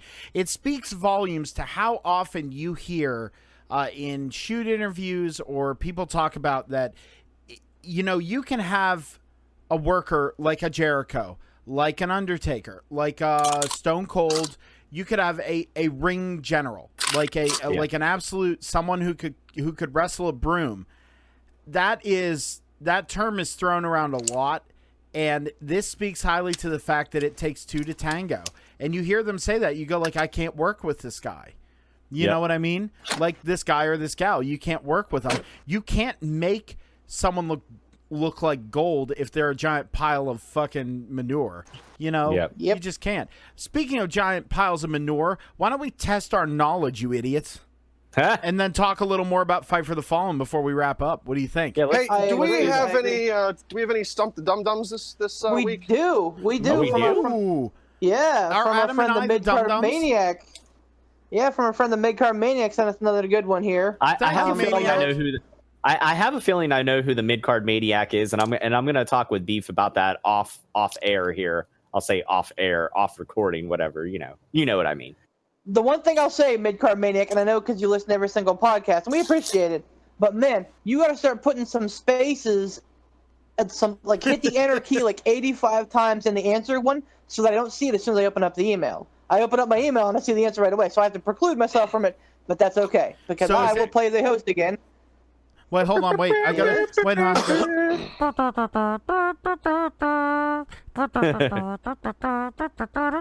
And now for a segment of Stump the Chumps with your host, the worst in the world, Mr. I support McBeef. that. He's gone. I support Beef. that too. the legend. Hey, Go ahead. you know what, newbie? I can take that from Ransom. I don't have to take that guff from you, sir. All right, so Well, you don't have to, but you will because it's already recorded. Beef, Go ahead. don't So here's- anger the sponsor, you asshole. Tom, you're Yeah. doing a wonderful fair job. enough. Well, thank you, sir. All right, so here's a question from the Midcard Maniac. And I'm just going to read it verbatim. Steel cage matches are one of the most popular gimmick matches WWE has. In the 80s and 90s, we all remember the blue steel cage. At what event was the final use of the blue cage, and who were the participants? Ooh. Oh wow. You're And you know asking what? for what event and What event and whom? And I got to go back and apologize to the Maniac. He did put a ton of spaces in here. It's just my stupid email brought up the first words that were there. So that's bad on Gmail. Now, Fuck are you, we Gmail. talking Good about? job, Wait. Maniac. So, are we talking about? Belch? Are we talking about when it was turned from blue to black bars, or when it went to chain link fence? I believe so. No, I believe we're talking from blue to black. I was gonna say because they did bring back the did they bring back the blue cage at one point as a throwback thing? I think so. But some one-offs. But we're not including that. We're talking about Okay. the pay-per-view use. This was the last event that it was used at, and these were the last two guys in them. Okay, the last event it was used at when it was blue bars. Yeah. Yes. Well, do we have any sort of hint? Late. I will give you. I'm sorry. Go ahead, Poop. I was gonna say it wasn't until the product got edgier that they changed it. So I'm gonna say it was somewhere in the late 90s. You're not wrong. I will tell you this, Ooh. and Maniac, the Maniac didn't give me any hints, but I'm gonna throw this one at you. It is a major pay-per-view. A major pay-per-view. A major One of the big four. One of the big four. Okay. Ooh boy. And that's all you're getting. Okay. So it wasn't some weird. It wasn't some weird bullshit No, in your house. It wasn't like not in some your weird house. It was- bullshit like one-off like the St. Valentine's Day Massacre or some shit. No. No, and Okay. actually, So- that one had the black cage. Believe it or not, I remember that shit. I thought St. yeah, you're right. I was gonna say I thought St. Valentine's I Day can't- Massacre was the chain link, but no, that was Black Cage. You're right. Yeah, I can't say more about it because I could give the like I'm not going to give the answer away, but it would give you a better time date aspect. So yeah, no. Okay, so it's one of the big four. So let me think. Was there any cage matches at the Royal Rumble in the late 90s? I don't think. So I don't think it's Royal Rumble. And Ransom, please feel free to chime in and talk over me because I'm just kind of bouncing it off of you and Poot here. I don't know. I don't have an idea yet. So it's probably not the Royal Rumble. No. What about WrestleMania cage matches? Because there haven't been many, have there? I don't. Very fucking few. I was I'll going be to honest. say there's not been a lot. The You know what? last Since one that it's- it comes to mind for me, a cage match, was there was Shane and Undertaker, and then there was Triple H and Taker for the end of an era match. Was that Hell in a Cell or a cage? That was Either Hell in way. a Cell. Yeah, that was Hell in a Cell. You know what? I'm just gonna put myself out there because I'm sitting here trying to like beautiful mind this, and I'm just gonna go with it was I'm gonna go with a Survivor Series. No, that's not one of the big four. I'm an asshole. No, that's Yeah, one of the big no, four. it is. That's one of the big four. You know what? I'm gonna throw my hat in the ring because if we all say a different one, we have 3 out of 4 chances. I'm gonna go with Survivor Series. Okay. I'm gonna say a WrestleMania. I have no idea what event it was. The Say last time SummerSlam. that, no. Okay, well, I don't think this No, match he happened says- though. I don't think you said it wasn't a St. Valentine's Day Massacre. It was not a one-off, and it was a major pay-per-view. It was a big four. Okay. big four. No, see the last one that I can remember was the one where it was Austin versus McMahon. When McMahon took that bump off the cage and into the That was a table and black broke one. his- That was at the that was at St. Valentine's Day Massacre Oh, because that's when yeah, Big that's Show the debuted. last one. That's the last one Yep. that I'm remembering, and But that I was can't Black remember Cage. I can't remember when it changed from black to blue. And that, I'll give you another mini hint. That may have been the first inception of the black cage at a pay-per-view, if not the first, very close to it. Okay. If I'm remembering my years correctly. So, all right, it's got to be either Survivor Series, WrestleMania, or I'm going to say SummerSlam because SummerSlam's coming up. So that'd be an apropos question. I don't think there's any cage matches at a Royal Rumble that I can think of off the top of my head. I know I already said WrestleMania, so I don't know. What do you think, Brain Trust? Give me an event and give me a year. Oh, a year? Fuck you. Oh yeah. All right, 1998 Survivor Series. 99 SummerSlam. No. 99 WrestleMania. Nope. It was SummerSlam, 1997. Ah, No. all right. Who were the guys in this match? And the hint they'll give you is they were no jamokes. These guys are legit Brett first Nolan. ballot Hall Wasn't of that Brett Famers. Nolan? Nope. The Rock and Um, Mankind. Hang on. Nope. Okay, now if I remember correctly, didn't you say SummerSlam 96 in a previous hot tag trivia question 97. was? Well, no, hold Oh. on. I'm getting there. I'm fucking He's working. He's I'm beautiful working my way minding it. I'm fucking ransoming it. I'm taking the detour right now. Yes, do it. Yeah. So okay. So 96 was Vader and Michaels, if I Right. remember correctly. That may have been 95. But go on. I thought it was 96 because I thought that came up in a hot tag trivia question. Whenever we asked about Vader being the first American IWGP champion. Anyway, so 95 or 96. So I'm gonna guess. I want to say Michaels was one of the participants in this question that the mid-card maniac asked us. So I'm going to say one of them was Michaels. I can officially say, great job to the Maniac. Mr. Midcard Maniac, you have stumped the chumps. It was SummerSlam 1997. Wah. It was Mankind versus Triple H.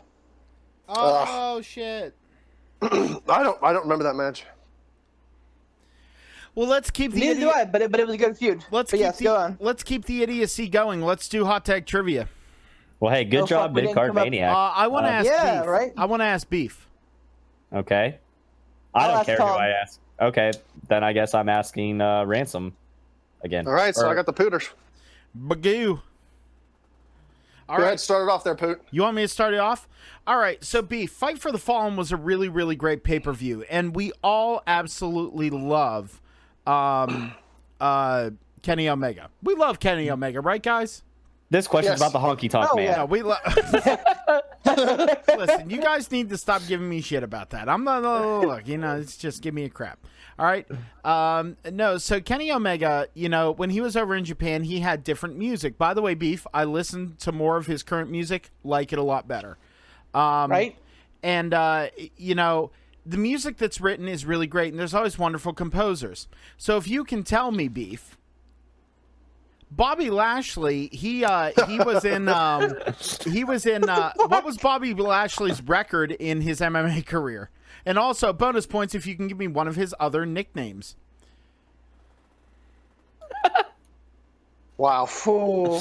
Okay. I just want his record. Oh. I want Okay. his Let total me, matches. Let me give you the bonus. I want let me total- give you the bonus first, right. because he was known as the boss in TNA. Oh. Because I remember whenever him and Sasha did the mixed match tag match, they were the Boss Club or the Boss Connection or whatever. All right. That's fair. That's one of them. You want to hear the other three for giggles? They're pretty good. Yeah. Yes. One is the Dominator. One is the Yep. Real Heel Deal. I remember love that. that. That's And now great. here's my favorite one because it's so fucking stupid. The Pressure Cooker. Oh. Dude, he should come out and call himself the Real Deal Heel. That would be Dude. amazing. Was that real? Deal Heel? The Real Deal Hill, was that whenever he was in TNA? The Real Heel Deal. Sorry, Sorry, real. Okay. Real Regardless. Heel Deal. Yeah, Was whenever he was in TNA? Because I think I remember that. the Real Heel Deal. Like, I love the Almighty, but like, man, I'd love to hear the Pressure Cooker. Bobby Lashley. But no, All right. So give me his total matches, and what was the win-loss ratio? All right. So Jeez. I'm pretty sure he was more successful than CM Punk. I'm fairly certain of that. And that doesn't take a lot. So. That doesn't take a lot. As I remember, because Batista I think did MMA as well, and he wasn't that good at it either. But I think No. Lashley had. I know he had some wins. I think it might even be more than a couple. As far as his record goes, I will go. He was not gone for that long, and MMA has big, long spaces in between their matches. I'm gonna go. Fuck, I don't even know. 3-2, and whatever that win percentage would be. Well, I mean, just what's the 3 out of 5? ratio, not the percentage. Like, Yeah. Oh, okay. So yeah, I think he's 3-2. So total matches 5, 3-2 with wins getting the favor, right? Right. That's your final answer. Yes. Okay. You are wildly incorrect. He had a total of 17 matches. Okay. Jeez. And he had, ready for this, 15 wins. Wow. Get the fuck outta here. By knockout, 4 of them. By submission, 8 of them. By decision, 3 of them. He had 2 losses, 1 knockout, 1 decision. Wow. And Good for him. that covered Strike Force, that covered Titan Fighting Championships, Shark Fights, which is hilarious, various other promotions like Super Fight Bum League, fights. Super Fight League, and then of course his big reign was Bellator MMA. Okay. Bobby Lashley. My Lord. Bobby, Good you for want you, to Lashley. you want to talk about someone who should be billed as a legit fighter and a legit contender to fucking Brock Lesnar? Bobby Lashley. Yeah. No joke. They botched Yeah. that real hard. I thought for sure that it would be Yep. Lashley versus Lesnar at SummerSlam, but All right. here we are. So I'm gonna send All it. right, so I'm gonna send it over to Beef, and I'm gonna run have piss. you have a piss then. Tiger Bomb, Tom. This is for you, sir. All right, hold on. So- Let me hold on. Let me turn off the PlayStation because I've been Braun Strowming in it, and I've been grinding on Brave Fencer Musashi for my next stream. So go ahead. Okay, All right, there we go. I kid you not. I'm literally playing it with the volume down in the background, just running around and grinding and killing enemies and shit. So I fucking no days off here. No worries. I definitely get that. So we have at Fight for the Fallen a great match at the end of the card, which I still haven't finished, but it was a pretty good match between two sets of brothers, the Rhodes brothers and the brothers Jackson. So wrestling brothers, like real life brothers, not like kayfabe brothers, but like wrestling brothers are a big thing for tag teams. Okay. So we're going to talk about one of my favorites, which is the Steiner brothers. Okay. Now, the Steiner brothers were wildly successful in college, where they wrestled at, and this is part one of the question, what school did they wrestle Michigan. at? They did. So Come that was a softball. That was a softball getting you warmed up. Getting you warmed up is all good, bro. So the Steiner brothers did not debut together. Rick Steiner was actually more acclaimed in amateur wrestling than his brother. So Rick Steiner actually had the first the debut. Who was Rick Steiner with? I will take the name of the people or the name of the stable. You can give me one, all, or any. Oh, I have no fucking clue. This is a good one. Ransom, you want to take a stab at it? You No should idea. do really good with these off the wall. Okay. Nope, So I have no idea. it was the Varsity Club, which was headed up by Kevin Sullivan. Wow. Headed up by Kevin Sullivan, but he also tagged with this man. So, sorry, what hasn't Kevin Sullivan had as far as like fucking gimmick stables and stuff like that? Yeah, He had, right. Like, He's the Dungeon of Doom and Dungeon of Doom. Yeah, man. now all I am is picturing like old Rick Steiner, like before Scott became Big Papa Pump and like he became like just older Rick Steiner. I'm picturing like young debuting Rick Steiner with like the Kevin Sullivan Dungeon of Doom bullshit marker on his forehead now, but go ahead. Right. So WCW is always great for its gimmicks. That's where they debut with WCW. But so Rick Steiner, so Kevin Sullivan headed up the Varsity Club, where Rick Steiner tagged with this man who is a father to wrestling brothers now. Who was that man? Fatu. I have no clue, so I would do I have? Can you give me any sort of hint? I'm back. Oh no, dude! I gave you the biggest hint of all. So we were talking about the Steiner brothers, and I said that Rick debuted before Scott. Yeah. He debuted with the Varsity Club. That was part one. Sure. Kevin Sullivan was the head of the Varsity Club, and Rick Steiner tagged with this gentleman, who is the father to wrestling brothers now. Who was the guy he tagged with? I'm gonna guess Rikishi. I don't know. Nope. But Was not Fatu. and not Fatu. Were Nick and Matt Jackson was their dad in wrestling? No. What about let's see, Wrestling Brothers. What about the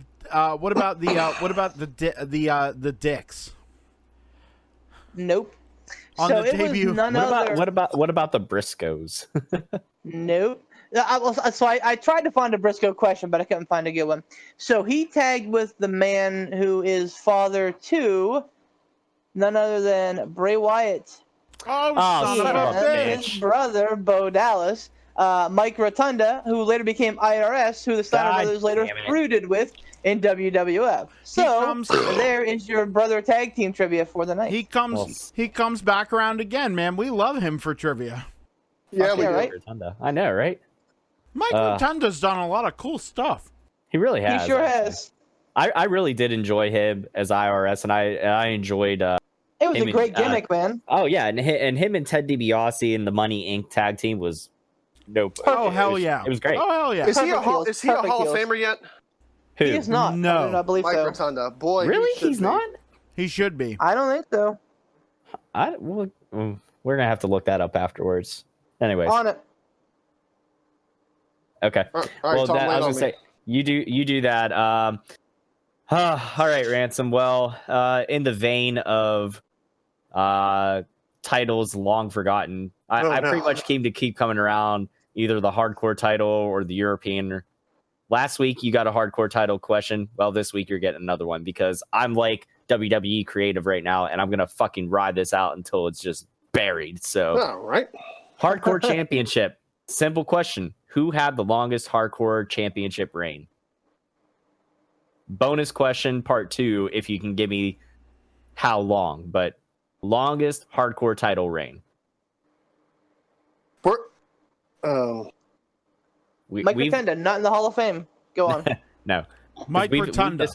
We've discussed before who had the most reigns, and we talked about the women that won it and stuff like that, but the longest hardcore title reign. longest hardcore. Is this strictly? I don't know if any other promotions have hardcore. Is this strictly WWE? Yes, the WWE Hardcore Championship. Who had the longest reign? Why? Jeez. I want to say Raven, but I know it's not Raven. I will tell you that you are incorrect. You are correct in that assumption that it is not Raven. Who had the most? Who was around? No. Can you tell me when the hardcore title showed up? Like what year? Was it like 97, 98? It was actually. Mr. McMahon awarded Mankind the WWF Hardcore Championship on November 2nd, 1998. And that's right, because it was the eagle belt that was busted up. So that was after Shawn Michaels had the title.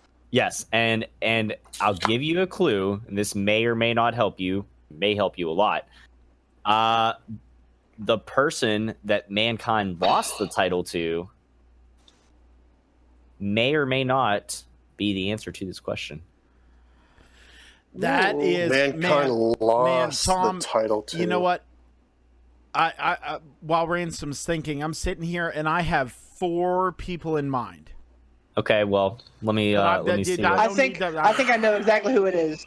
Okay, well, I'm gonna ask Beef last if Ransom doesn't get it because Beef usually blusters this shit. So, because he's gonna nerd flex, and part of me thinks that's okay. It'll be easier for him to flex without that belt on his shoulder.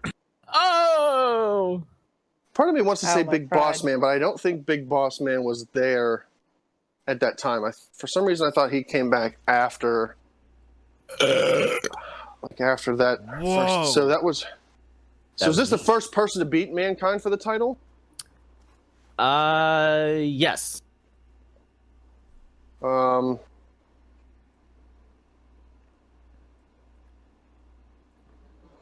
It's not Boss Man. It's not Raven. Ken Shamrock comes to mind. It's not Shamrock.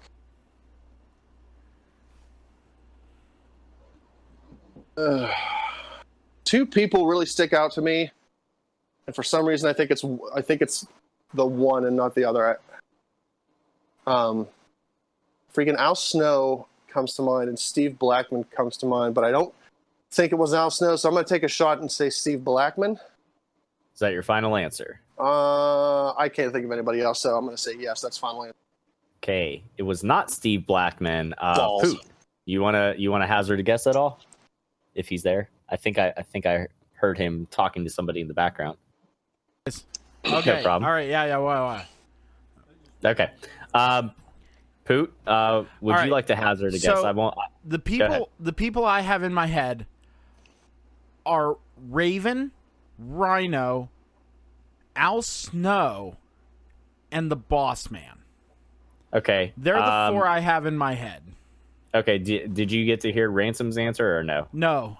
I'm sorry. I was That's okay. I had to step away for a second. What's up? No, that's okay. I can tell. It? He guessed Steve Blackman, and he guessed that was Steve Blackman, and that was incorrect.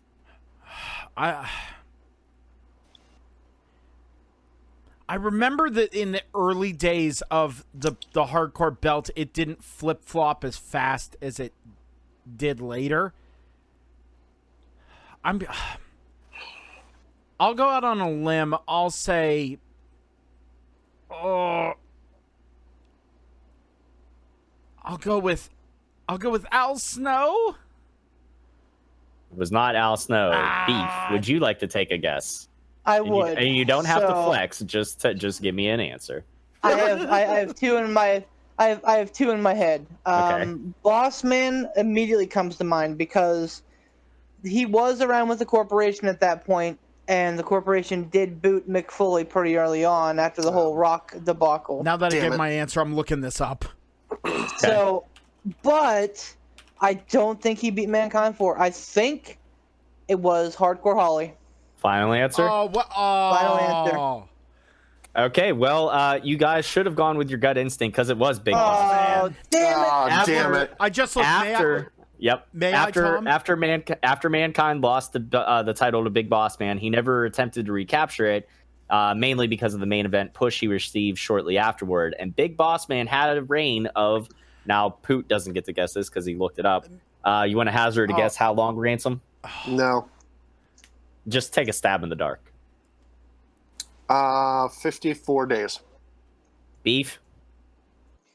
I will say 200 days. No, that's too long. 150 days.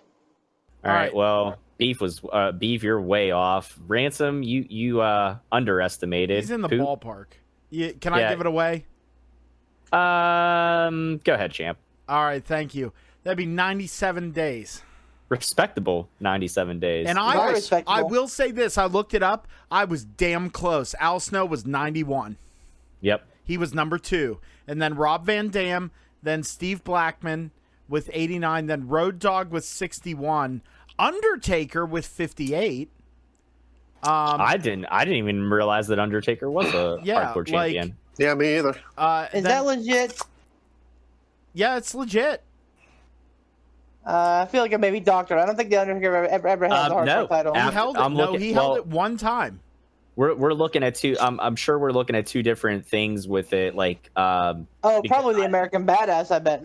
Well, I was gonna say after the Invasion storyline, the Undertaker won the title from Van Dam. He defended it against numerous opponents. And he usually kind of assaulted them afterwards, with the exception of the Big Show. The Undertaker was not challenged by others under the 24/7 rule. So yeah. Where the fuck was Hardcore Holly? Crazy. How does a guy like Hardcore Holly get his namesake if he has the title for like a cup of coffee? Damn. Yeah. But there you go. That's all right. Champ is on the chopping block. Bring it, Ransom. Okay, so there's professional wrestling, there has been lots of different gimmicks and stipulations to title matches or matches in general.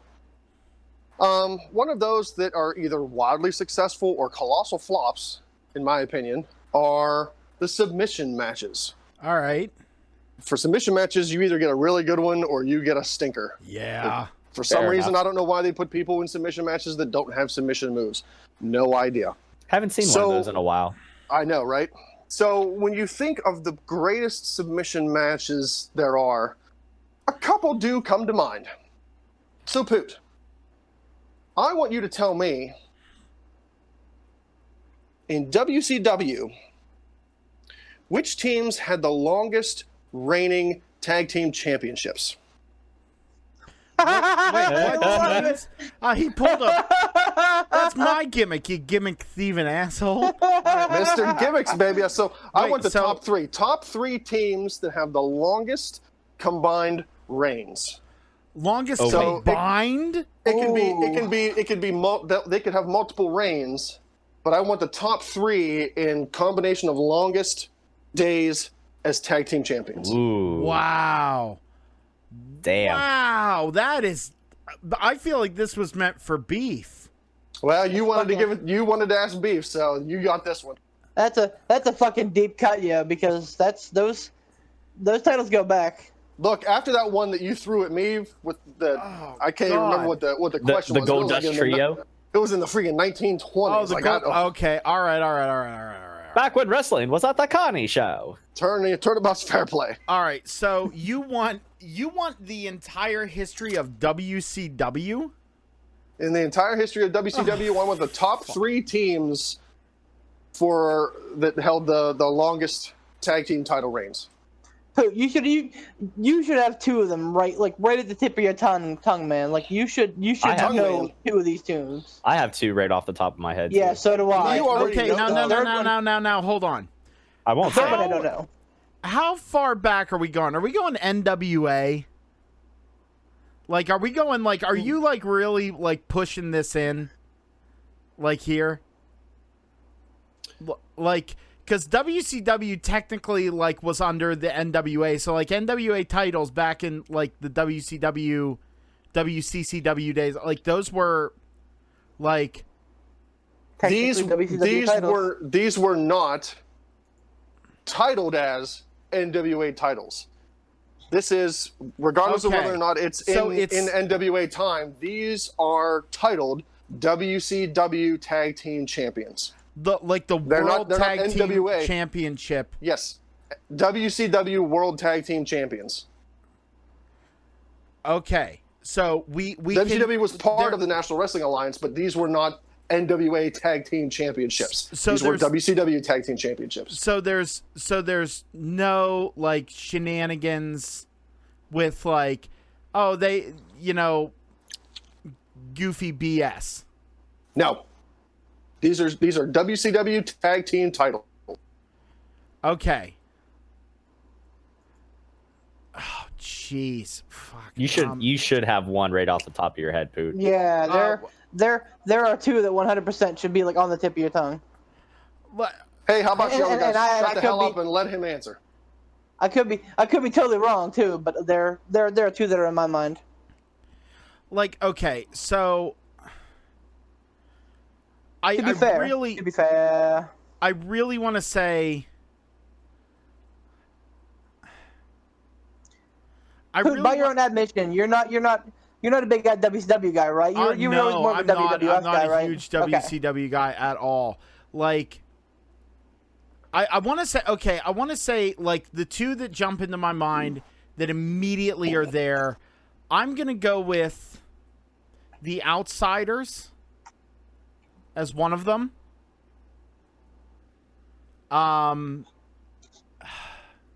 If we're talking WCW, I'm going to go with, you know what? I'm going to give you another obvious one that I think is the case. So I'm saying the Outsiders. I'm going to say the Steiners. No, I'm going to say, I'm going to say the Steiners, the Outsiders. I'm going to go deep cut on this one. Doom. Those are your 3? Oh, are there 3? I 3? I thought there were 4. I want top 3. Okay. I thought you wanted 4. I don't know why I had it in my head as 4. All right, top 3. I'm gonna go with Doom, the Outsiders, and Harlem Heat. Okay, so all right, we'll do this, and then I'll let the other 2 schmucks take a gander. Okay. You, Poot, are within the top 10. The Outsiders are number 10 with 244 combined days. Wow, I thought they were number 1. Okay. That's why I'm like, wow. Doom is number 8 with 282 combined days. And who was your third guess? The Steiners? No, he said Harlem Heat. I said Harlem Heat. Harlem Heat. That was the one I was saying that you. Yeah. Harlem Heat is in the top 3. Harlem Heat is number 3 with 470 days. With the breadth of they're this, number 3. Damn, they're number 3. With the breadth of this category, I will take getting one of those. Yeah. Mm-hmm. And I think I deserve some street cred for throwing out Doom. Yeah. 100%. I would never have thought of that. So we're still looking for number 2 and number 1. Tom, do you have has a hazard a guess of number 2 and number 1? Number 2. Now, see, I don't know if this. I don't know if this goes back to it being NWA championships or not. We I could determined be that way it off. is not. No. It was I'm saying I WCW. don't remember. I don't remember if this tag team holding this championship. I don't remember if they held it in WCW or NWA. I want to say one of my three would be the Horsemen. But I think I'm wrong on that. So I mean, that's a pretty broad category because there were like 5 iterations of the Horsemen. Each of them had different tag teams. The like the Ric Flair, Arn Anderson. I mean, I'll let you guess the Horsemen in general if you would like. I was gonna say there's the Horsemen. There's like the Minnesota Wrecking Crew. There's I'm gonna guess like that. Okay, I'm gonna guess one of them is the Horsemen. Although I don't know if that's gonna be in top 3, but I'm just gonna throw it out there. Wasn't there a team with like Baron von Raschke and shit like that? Like there was a team with that, but that's not top 2. So that's one of your guesses. Who's the other one? Okay, let me think here. How long did you say Harlem Heat had the titles combined? 470 days. Okay. 10 title reigns. 10 title reigns for 470 days. Wow. I knew they had like 9 or 10 title reigns. That's pretty awesome. Yeah, they have a ton. I'm gonna venture a guess and say they had the most in general, but because we mentioned them before, I'm gonna say they're probably in the top 10. I'm gonna say the Hollywood Blondes, and so you got 2. Poot already got number 3, which was Harlem Heat. So I just need 2 from you. Yeah. Fuck it, Hollywood Blondes and Horsemen. Both are incorrect. Yeah. Beef? Are either one of them in the top 10? Just out of Arn curiosity. Anderson and Tully Blanchard are at number 6. Yeah, that's what I was thinking. Anderson. Anderson and Blanchard. Yep, that was what I was. So the Hollywood only other Blondes team come in at number 18. What's that? The Hollywood Blondes come in at number 18. Well, goddamn. So the Outsiders were my first thought. I thought they held them for a lot longer than they must have. The Harlem Heat came in. Maybe it just felt longer. Now keep in mind too, the WCW Tag Team titles also made an appearance in WWE. For fuck's sake. Oh, Whether or not that influences your answer or not. No, there's no way that WCW Tag Team Championships in WWE. Shane McMahon there's no way and his that Chronic. ego. No, there's no way that Chronic held those titles that long. Actually, here's a breaking point, because Chronic, I believe, were the last team to hold the titles in WCW, and there was a little bit of a break, and they didn't lose them until they lost them to the Brothers of Destruction. But how many times did they hold the titles? Because I can't imagine it was more than 400 days. Just guess them. Fuck it. Do it. No. Well, okay. I'll throw one out. Yes, I will say Brian Clark and Bryan Adams, Chronic. For my other one, I believe the Road Warriors / Legion of Doom. I have no idea where Chronic falls. I'm not digging into them, but it's definitely not them. The Legion of Doom, the Road Warriors came in at number 22. Wow. With 155 days. Below Number the 2, Hollywood Blondes. Wow. Somebody said it earlier, but they didn't make a guess. But they did. Steiners. Steiner Brothers are number 2 with 520 days. Damn. Wow. Okay. And I'll give a little. I'll give 1 bonus point, 10 beef coins to Poot for throwing out this name, which is the number 1 answer: the Minnesota Wrecking Crew. No way. Wow. 992 combined days. Fuck. Wow, Poot. You were fucking dancing all around that, man. That was good sports, man. That's what I did. That's what I did with my picks for the event this past weekend. The ones that I said, I called, I was like, man, they're gonna have all the gold, the New Day, and I didn't do it. Like, you know what I mean? So let me ask you this here too. Darn it. Wait, who was part of the Minnesota Wrecking Crew in WCW? Hold on. Let me ask my second part of this, and then I'll tell you who the Minnesota Wrecking Crew was. All right. Second part of this question, bonus points to anybody who can give me the wrestler. I'm looking for one dude who had the longest tag team title reigns. Like one guy? One guy. He had 8 tag team title reigns for 1,162 combined days. I want the name of that wrestler. In WCW? In WCW. Well, Get fucked. maybe not in WCW. Tag team champion for that amount of days. Oh, wow. Across all brand, I'm confused.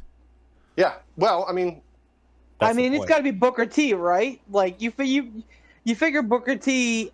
I don't know though. Like I don't know who else it could be. I'll say Booker T. Tom or Poot? I'm not going to say if that's right or wrong. I just want to know what your guesses are.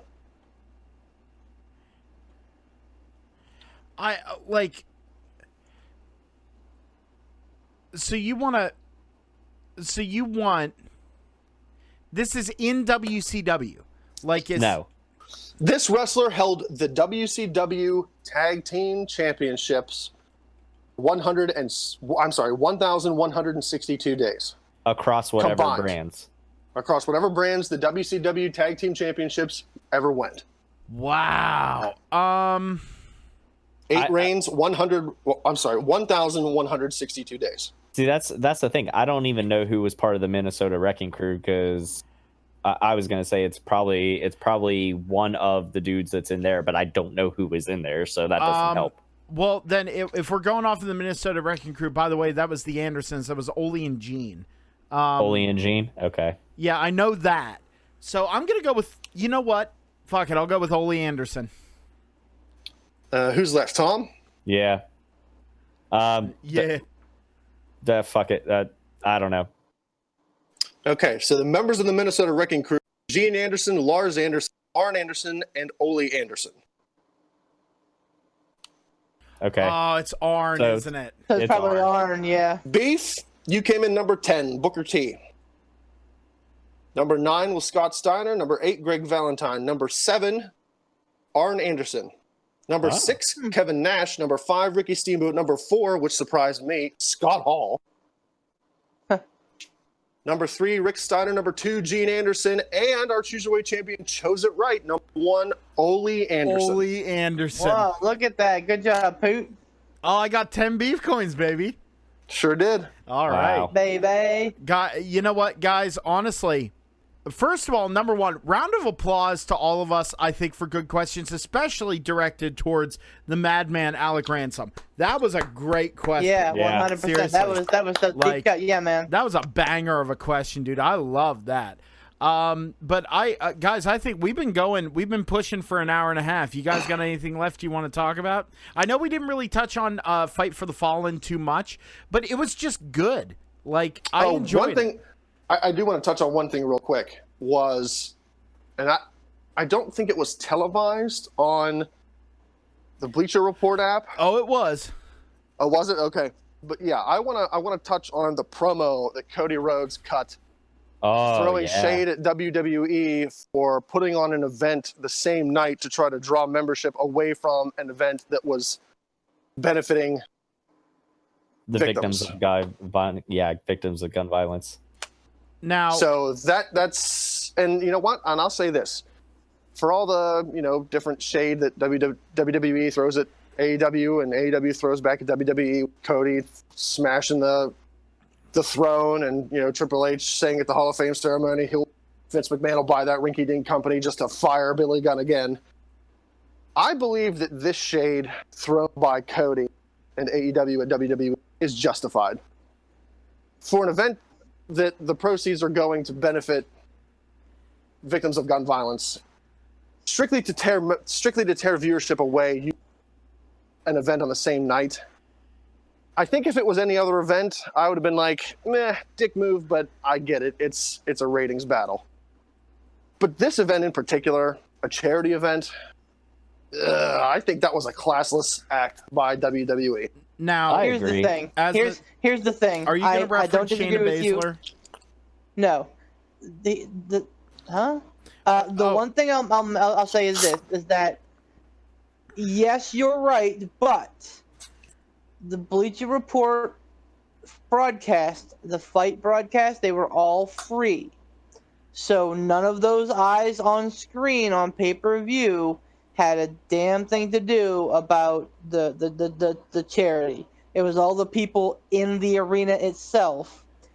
So you could argue that because this event's been sold out for some time, you could argue that yes, it was kind of a slimy move, but them tearing away the viewers from Bleacher Report and from the Fight app, etc., did no financial harm to the actual charitable event. Yeah, That's well, I'll fair give you enough. that. I'll give you that, and I agree with that. But it's just, I don't know. I think from a moral standpoint, it makes me think less of WWE, and I get it. It was free. Nobody bought it on television to watch. But Right. I don't know. It seems like a dick slime ball. There's two things. I agree with you. It is kind of a dick slime ball move. Not even kind of, it is. But number one, Shayna Baszler took to Twitter whenever this happened. And I think it's weird that Shayna Baszler was the one that was championing this, but she went on there and said, "You honestly think that spur of the moment they put together this event last minute just to mess with the small..." I'm paraphrasing here. I'm not quoting. But it's like she basically said, you're saying that they put together this event and coordinated it and got it all together and booked the place at last minute and blah, blah, blah, blah, blah. They've apparently, her argument was to have these events go off and have them go correctly, they have to be booked well in advance. So just because the public didn't know about it doesn't mean it didn't exist. And she was basically placing the impetus on AEW booking it on the same time so that they could make the argument that they're being counter-programmed. Now, I don't agree with that.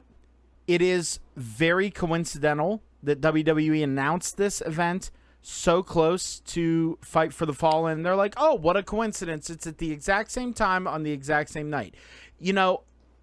Benefit of the doubt, devil's advocate, shit like that happens. Like it does. But Zero chance. But- if Fight for the Fallen's not there, like, yes, this Evolve event happens, but there's zero chance it ends up on the network live. But- zero chance. the other thing that I thought was is Cody, or I think it was Cody, kind of threw Kenny Omega under the bus to make him look a little foolish. Because in my opinion, Kenny Omega is amazing in the ring. He's a good presence, and he's one of the, or arguably the best wrestler in the world. I think that his promo Best Shane work, McMahon, come on. well, true. You're right. The best, by the was like- way, the motherfucker,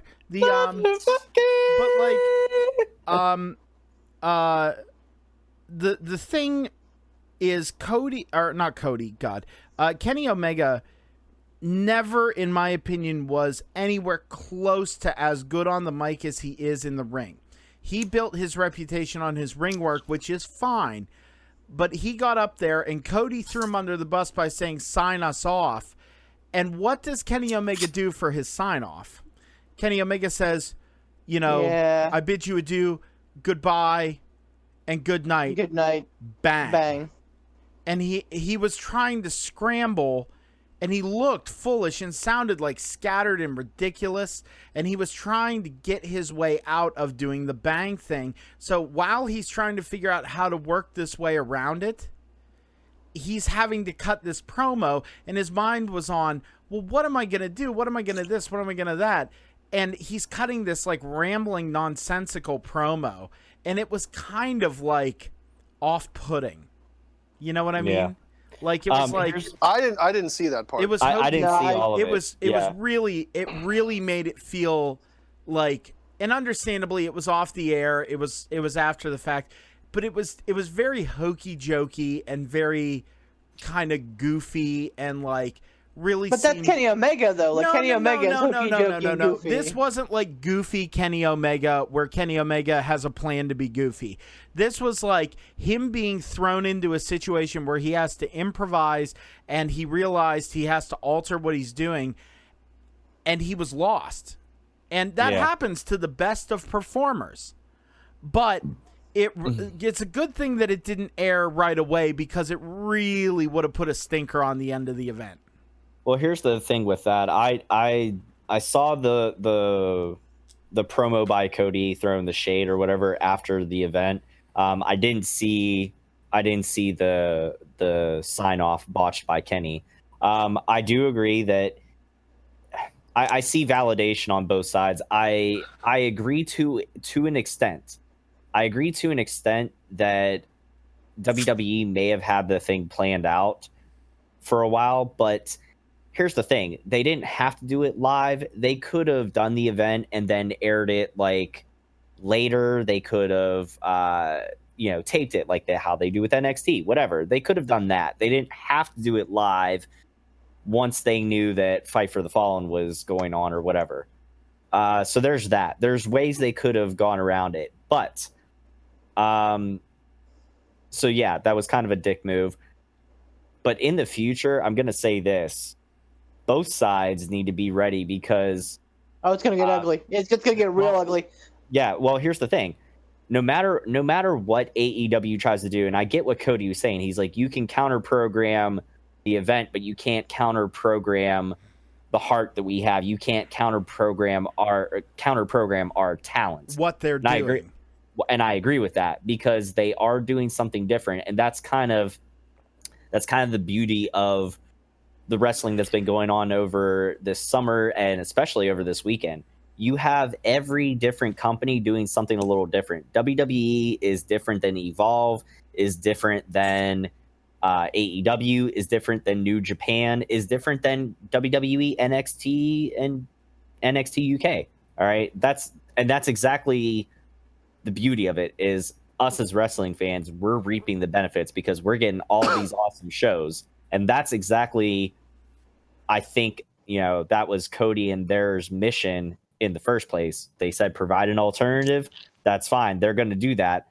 They have to be ready, because I'll tell you what, with WWE having the network and having the ability that they have, they could counter program whatever the fuck they want to their heart's content. Because if they say, okay, they find out that AEW is going to go live on TNT on, we'll just throw out Thursday nights just as a random thing. Oh, debuting next week, a brand new series on the WWE network. It's Bing Bang Boom on Thursday nights. They can do that. So get ready for it, and AEW's just got to be careful of that, I'll be honest, I kind of feel like Cody is a little bit of a petulant child. And what he's doing is not representative of the entire elite, because it's very clear that Omega and the Bucks have said, hey, we're an alternative. We're not competition. It's great that everyone wants to start comparing us, that everyone wants to start talking about the Monday Night War. Cody has made a very personal vendetta, it feels like. He's taken very personal shots. Well, and I agree with that. It comes off a little bit small time. Like, okay, yeah, when he destroyed the throne, I had goosebumps and it was fun, but it came off a little bit slapstick, a little bit hokey jokey, like Poot said. Well, I feel, and here's the thing, you're right, Tom. They better put their big boy pants on, because I read an article, and it was very. I think Meltzer actually may have said it.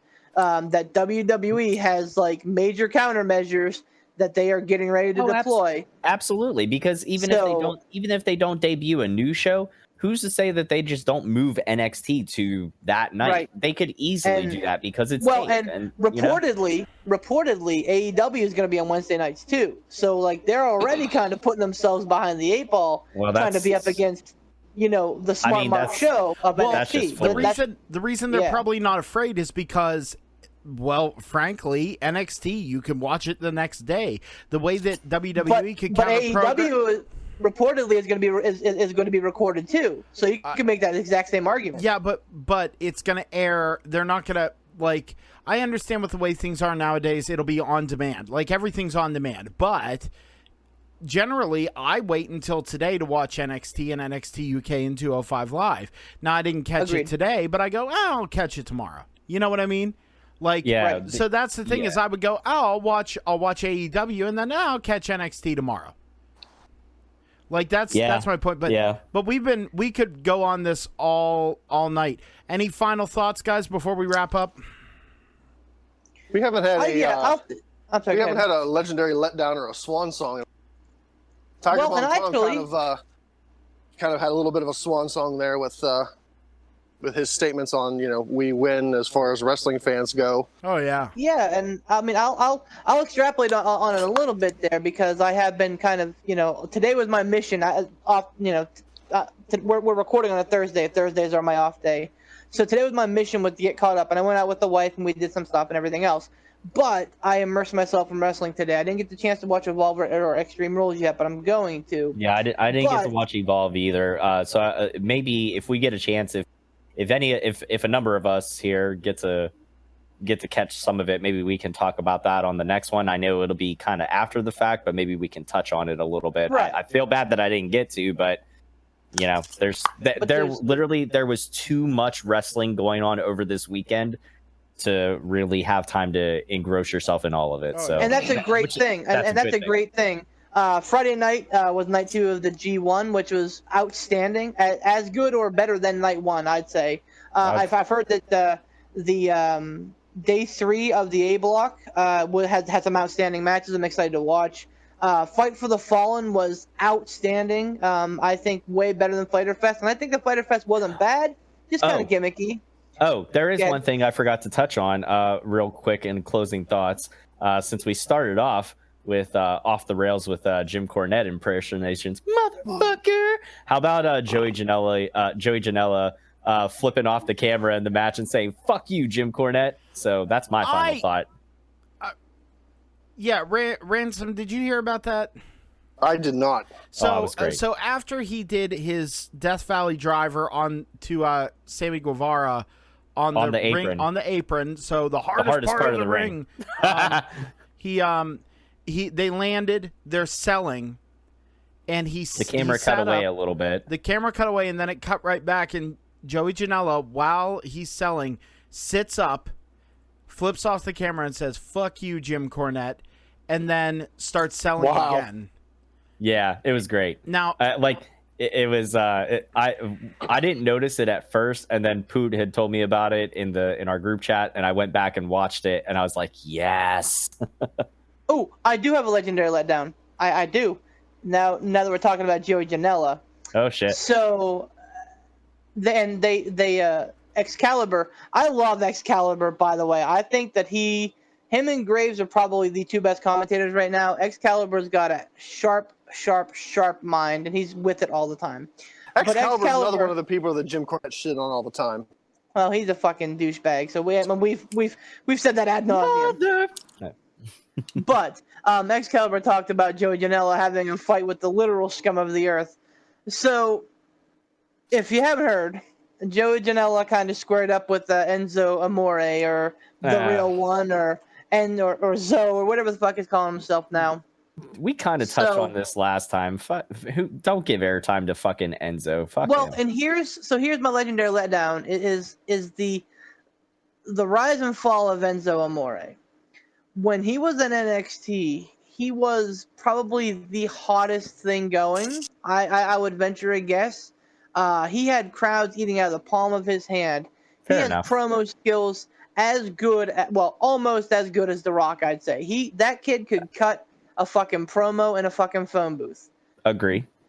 His wrestling skills were never good, but his promo skills were always good enough to pass him by.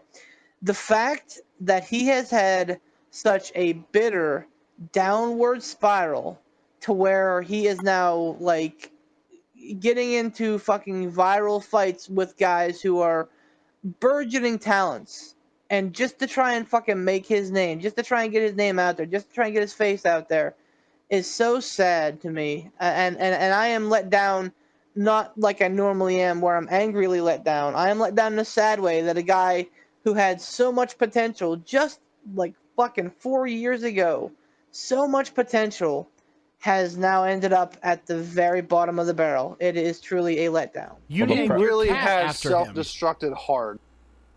Yeah, he Really did. has. Real He's hard. self-destructed Real hard. hard. The problem with Enzo, and since you brought up his name, the difference between Enzo and The Rock as far as cutting promos, yeah, The Rock and Stone Cold and other guys from the Attitude Era, they took their own personalities and kind of turned them up to 11, but they could also shut it off afterwards because Rock isn't The Rock.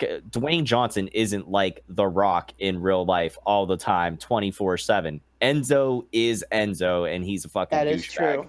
So That is that's the true. problem. You gotta be able to flip the switch and actually be a fucking human being and not a walking pile of shit, regardless of how great your promo skills are. Wow. Yeah, He's not wrong. you got to learn. If you, You got to flip. You got to be able to flip the switch. You know. if you, He just if you believed believe his a own tenth, hype.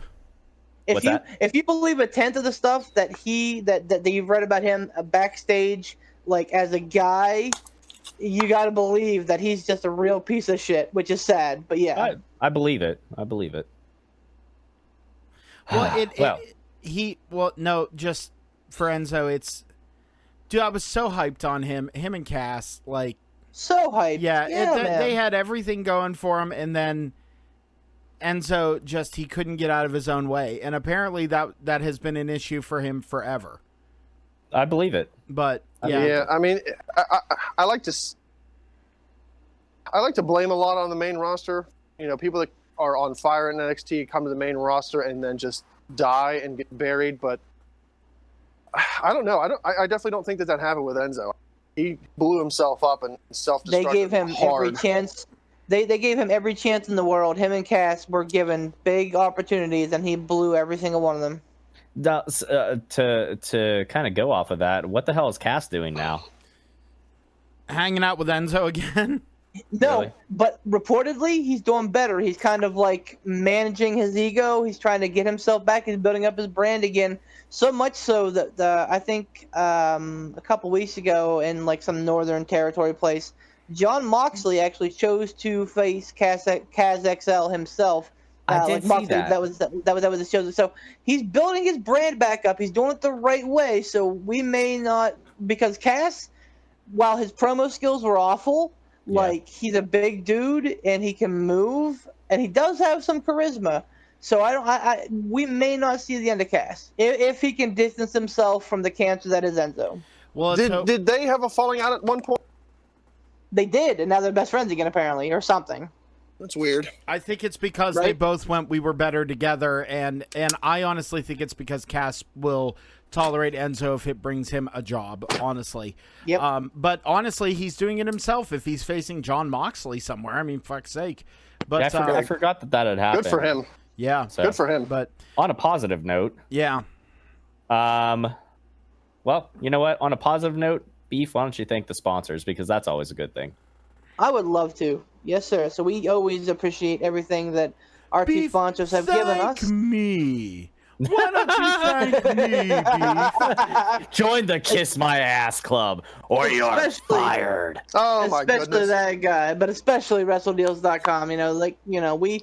We praise Sean Tischler very, very muchly because and well rooted because I'll tell you what, Sean, if you're listening, I would love to hear some stuff from you with the Stump the Chumps, because I know that you have a super good mind for the business as well.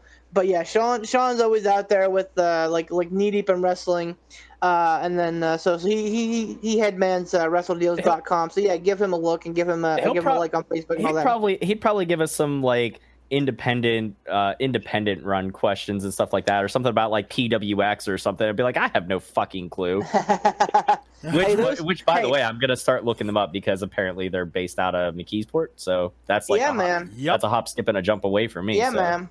And obviously we want to thank you, Mr. Tiger Bomb Tom, our own casual gaming dad, for the support that you have given us, and all the exposure that you've given. We could never really repay that. But yeah, You know like what? Tom said, get out there and get out there and see the Indies. You know, I've touched on it before, but go see it, man, because chances are you may see the next guy in the ring. Before I kind of take the reins and then throw it back over to Poot there for the outro, I just want to say how weird it is. I know we joke about the nepotism, but I'm not gonna lie, it felt very weird whenever I was thanking the sponsors on the live video Sunday night. I'm like, yeah, let's thank WrestleDeals.com and then me. Okay. So yeah, it's very odd. It's like one of those people that you don't know how to take a compliment about yourself or something. I don't know. It feels weird. So that's why no nepotism at all. Whenever I say beef, thank the sponsors. I'm definitely not not looking for a pat on the back. No, we know. But that, I'll take it. But I'll take it. But One last thing, real quick, before Poot signs us off, I would like to give a shout out, if I may, to the hosts of the P3 podcast for a flawless episode with no kayfabe breaks. Yes! Well done, everybody. Yeah, we did it. Poot, did you get to see the video of my daughter earlier? yes, I did. Okay. Adorable. Yes, I did. I'm just gonna say, if and when I win this Cruiserweight Championship at some point, you're gonna see it on her shoulder. Just saying. Well, here's the problem: is that Beef the Legend always has the actual physical belt. I'll fucking drive to get it. Stupid Beef's too cheap to put it in a fucking FedEx box and mail it out. Yeah. I'll get it. It's and not. also, you're again- not that far. You're not that far away. Again, I'm damn near the end of my plans I keep talking about for the belt. Anyway, so no, guys, great episode. I think this was a lot of fun. I had a lot of fun. Doesn't matter if any of the Always. rest of you idiots had fun. I had fun. I always have fun. I'll second that. But I think, honestly, and one last thing for me here before I take it over to Poot to sign off, because we've done that 7 times. No, I think we should plan. If Sean, if you're watching, we should definitely try and get the 4 of us out to an indie show. October. 100%. The October, yeah, the what's the PWX date? show, or not IWC in Clearfield, right? Yep. Oh, that's right. Clearfield, What day in Fairgrounds. October is that? Can you toss that at me? It's a Saturday. It's I want to say the 12th or 14th. It's me the look on- 12th. It's either the 5th, 12th, 19th, or 26th. Hold on a second. I'll tell you. As long as it's not the 19th, I'm in. I believe Not it's the 12th. I'll double check because I have it screenshot on my phone. I'll let you guys know after. All right. I saved it in my phone. 12th. P3 invading. Coming to Clearfield. Oh, boy. We're coming. We're coming! All right. For Tiger Bomb Tom, the Madman Alec Ransom, Beef the Legend, and your reigning, defending, undisputed, 3-time, 3-time Cruiserweight champion, Poot the Bard, baby. Have a wonderful night. Good night, Chuck.